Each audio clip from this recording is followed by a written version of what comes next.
Greetings, English students. This is Mandy. Today I am talking to you about body paragraphs. In the past, you will have heard me talk about introductions. You will eventually hear me talk about conclusions. But right now I'm going to talk to you about the purpose of a body paragraph and the standard academic body paragraph formula. Now, most of us are aware of what a paragraph looks like and what a paragraph is. But often we don't connect the dots with what its purpose is in an analytical or research essay. Every single thing you write in every paper you write has a purpose, and it's good to keep that in mind as you edit and as you write. Now, hopefully you've made yourself a really strong outline, so you know the number of body paragraphs you need in your particular paper. It is always going to change. Now, most thesis statements set you up to have at least 3 sections. But in those 3 sections, you may have 1, 2, or 3 body paragraphs to support that particular point. If you have a very short paper, you may only have 3 body paragraphs for each main thesis point.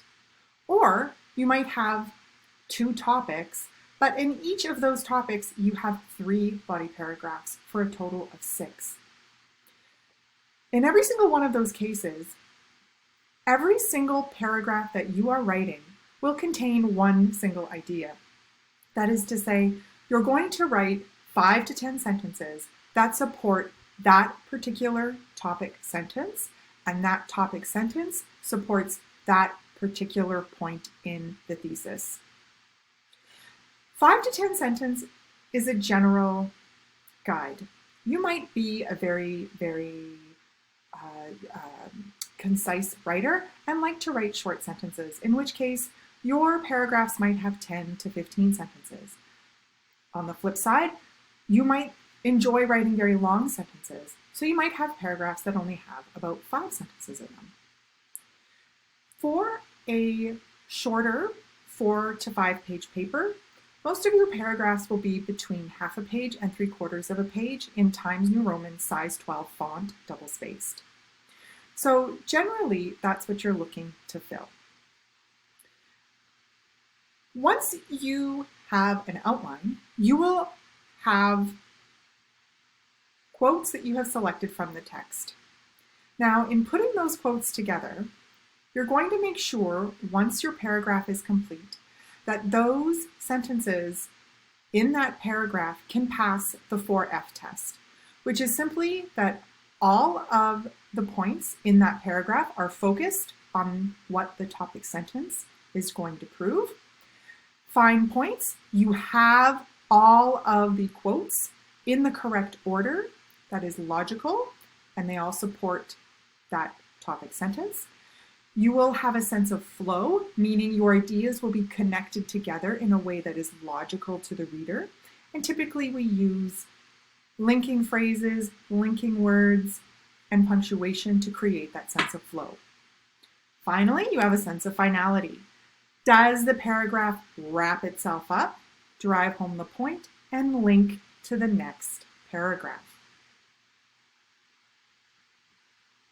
There is a standard formula for an academic paper and the body paragraphs that fall within it, right? We've talked about the formula for the thesis statement.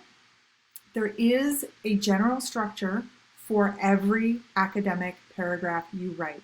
All of your academic paragraphs should follow or at least closely resemble this structure.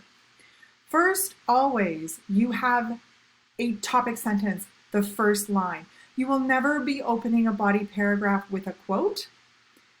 Like ever. It's very rarely done, and it is a style inclusion if it is done. But for you, you will always want to have a topic sentence because that topic sentence always tells the reader where they're at in your paper. That topic sentence should have some key words in it, and those key words should be similar, if not the same, as what has appeared in your introductory paragraph. After your topic sentence, you are going to have a lead up a lead sentence that takes you into the quotes you are going to give. After you lead to your evidence, you're going to give a quote. Then you're going to explain that quote.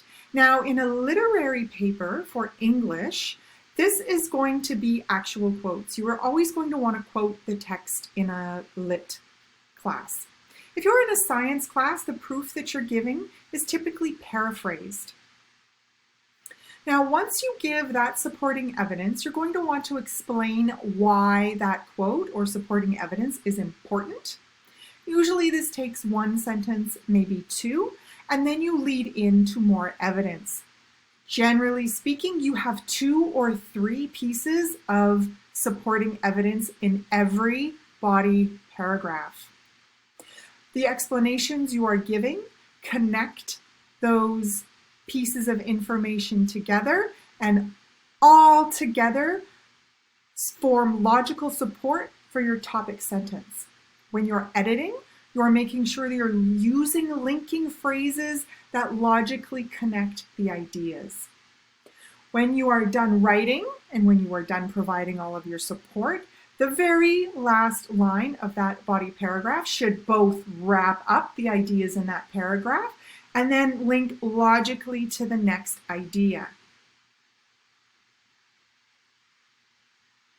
Here is an example. Right at the top of this paragraph, we have a topic sentence. The topic sentence has very specific keywords. For example, double meanings or hidden double meanings. If we were to take a look at the introduction of this imaginary paper, we would see in the thesis statement, in the introduction, the phrase hidden double meanings. So by the time that we were reading through the paper and we had arrived at this paragraph, we go, oh, okay, this is the point of the argument this writer is at. They're now going to talk about the hidden double meanings in slave spirituals. So I know right off the bat this topic sentence is going to tell me where I'm at. Now, this person in their topic sentence, they've divided it. A good topic sentence will organize the information that comes after. Now, what this person has done is they've done 2 sentences instead of just 1, and that's absolutely fine. So here's our strong topic sentence. It's telling us what point in the argument we're at. And now the sentence after tells us more about the organization of this body paragraph. On one level, spirituals referenced heaven, Jesus and the soul, but on another level, the song spoke about slave resistance. Now, this lead sentence tells me that this body paragraph is going to talk about 2 ideas. One idea, spirituals referenced heaven, Jesus, and the soul. And then it's also going to talk about slave resistance, this other idea. Now, which idea is going to come first? The first idea introduced in the sentence. So we know the first example, for example, right? Jesus and the soul. We're going to read this example. Here is our quote. And then with the explanation, we're getting, okay, the explanation is departure from this life and their arrival in heaven, which references Jesus and the soul. And then, however, also plans to leave the south and run to the north, which is slave resistance. So here is an example that explains both levels of proof that this person has decided is important. After this full explanation, this person gives another example.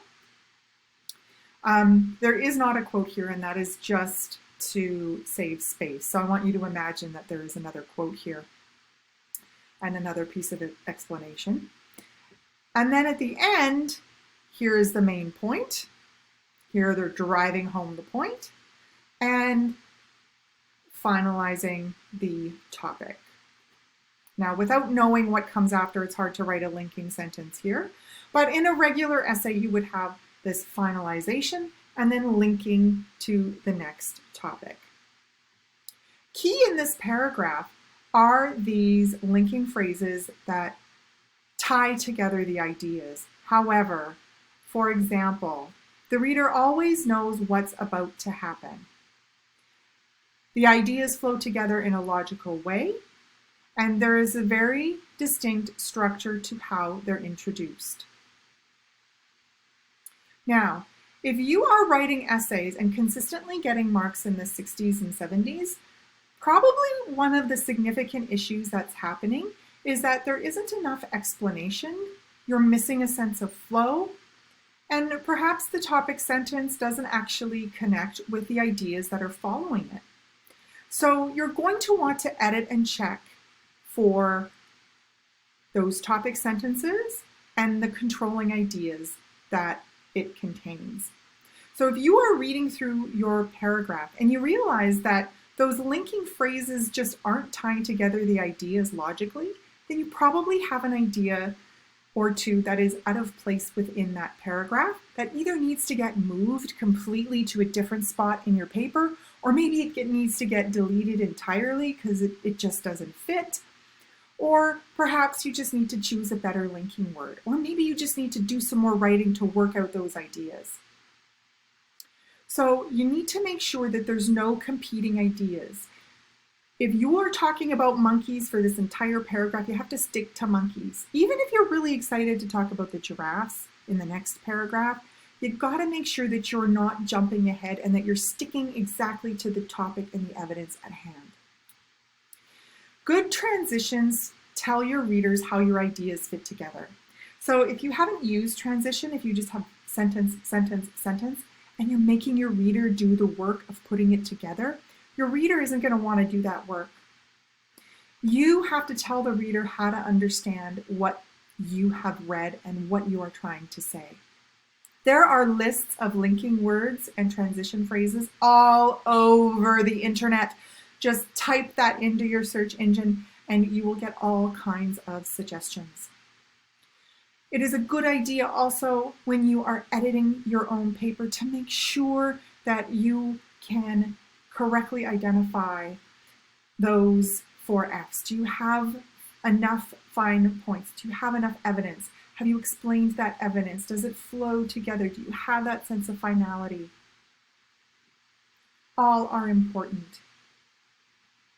Some tips. Now, you need to have introductory phrases in front of your quotes. Now, it can be as simple as Austin writes, Douglas says. Whatever little intro phrase works for you, put in front of there. For example, comma, also very good. You cannot just simply dump quotes into the middle of paragraphs in replacement of your own writing. That is very, very, very not good. Your instructors do not like that, and it is kind of iffy in the kind of plagiarism, academic misconduct-y kind of way. So you need to make sure that you're not just dumping quotes in the middle without really telling your reader what the purpose is. So quotes are always support for what you say. They do not replace your own writing. There are different ways of integrating quotes, using colons as well, introductory phrases, as I already mentioned, and you can also paraphrase things as well, though with a literature paper you will do that a lot less than you would in a science paper. When you are quoting, make sure that you have taken the quote exactly as it appears. Use things like square brackets and ellipsis marks to shorten things if you need to. And make sure, of course, that you're choosing quotes that are appropriate. If you have created an outline ahead of time, typically in that vetting process, you've chosen really good quotes. But if you are choosing your quotes as you're writing, the likelihood that your quotes are going to be solid is a little bit less likely. Generally speaking, when you are writing, you are also trying to convince your reader that your view of things and your analysis is correct. So you want to make sure your strongest ideas are appearing last, whether it's within your body paragraph or in your paper as a whole. You're starting with your weaker ideas and you're moving to your stronger ideas every time. That concludes my discussion of body paragraphs. Please take a look for any other reviews and let me know if you have any questions.